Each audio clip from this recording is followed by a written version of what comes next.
जीवन में मानसिक संतुलन आवश्यक है। मन में ना श्रेष्ठता की भावना होनी चाहिए और ना ही हीन भावना।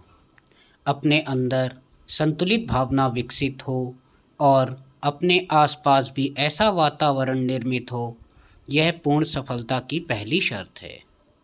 स्वयं को दूसरों से श्रेष्ठ समझना एक गंभीर मानवीय भूल है और हीन भावना से ग्रस्त होना एक मानसिक रोग।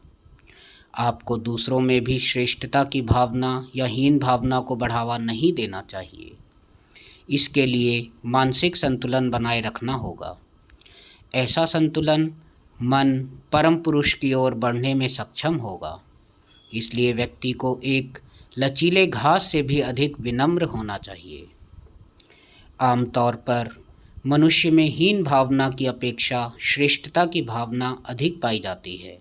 जिसके पास वर्णमाला का सही ज्ञान नहीं है, वे भी खुद को उन लोगों से काफ़ी बेहतर महसूस करते हैं जो पूरी तरह से अनपढ़ हैं। यह बहुत ही सामान्य बात है। इसलिए याद रखना चाहिए कि एक चीज़ जब दूसरी चीज़ से टकराती है तो वह पलटवार कर सकती है, लेकिन ज़रूरत विरोधी शक्ति पर पलटवार करने की नहीं, उसकी शक्ति को अपने आप में समेटने की है। जैसे कोई किसी पर तीर चलाता है, यदि तीर को उसी गति और बल के साथ पहले व्यक्ति की ओर मोड़ दिया जाए तो वह तीर विनाशकारी प्रभाव छोड़ेगा, लेकिन उससे दुश्मन की शक्ति आपको नहीं मिलेगी। वह तब मिलेगी जब दुश्मन आपसे दुश्मनी भूलकर आपका अपना हो जाएगा। इसलिए कहा गया है, सहन करो। इसे बर्दाश्त करने के लिए सहन नहीं करते हैं, बल्कि अपने शत्रु को नियंत्रित करने का यह प्रयास होता है। हर किसी को अंदर सहन करने की शक्ति विकसित करने की आवश्यकता है। इसमें बेचारगी का भाव नहीं है। नेगेटिविटी को ख़त्म करने का यह अच्छा तरीका है।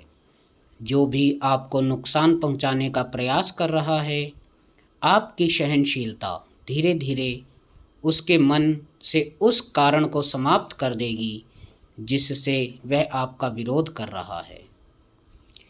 इस सहनशीलता को विकसित करने में बड़ी बाधा बनती है श्रेष्ठता या हीनता की भावना। खुद के अंदर से और दूसरों के अंदर से इन भावनाओं को समाप्त करने का उपाय यह है कि सबके लिए सम्मान सुनिश्चित किया जाए। दुनिया में करोड़ों लोग हैं, 99% को सामाजिक प्रतिष्ठा प्राप्त नहीं है।